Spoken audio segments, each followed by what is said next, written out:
Welcome to a Mayanot moment. In last week's parsha, we learned of the giving of the Torah, beginning with Am Yisrael's arrival at Har Sinai, the days leading up to Matan Torah, and the actual giving of the Torah. That continues in the beginning of this week's parsha, where we learn about many of the laws given at that event.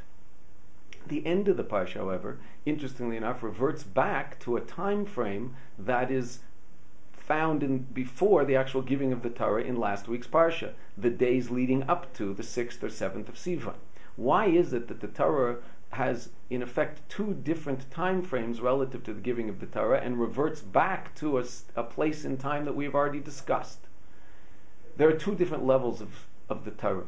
The level of Torah that serves as a contract between the Jewish people and HaKadosh Baruch Hu, that demands certain behavior on the part of the Jewish people in terms of their relationship with the HaKadosh Baruch Hu. There is also the level of Torah that serves as a representation of the bris, the covenant, the unbreakable essential relationship between HaKadosh Baruch Hu and his people, the Jewish people. The first accounting of the Torah is the contract.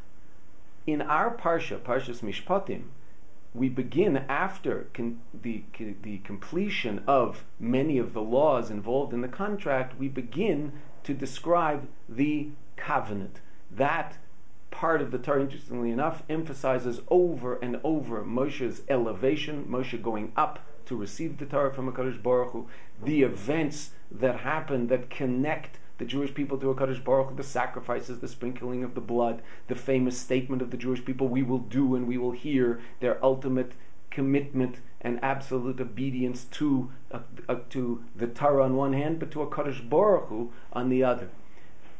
The contract and the bris, the contract and the covenant, represent two different levels of our relationship with HaKadosh Baruch Hu. Therefore, on a certain level, the Torah is given, so to speak, twice. We understand the Torah.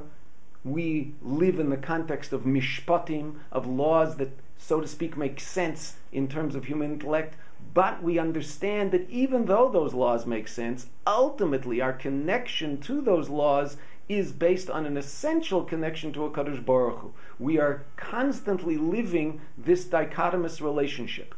An essential bond with that which is beyond, completely super-rational, completely beyond anything we can imagine, and yet trying constantly to bring that connection down into our conscious everyday life through our intellect. That's the panemius of Na'aseh v'Nishma. We will do and we will hear. We'll do because we understand that really this comes from a place beyond intellect, and so we're not going to try to understand it before we do it.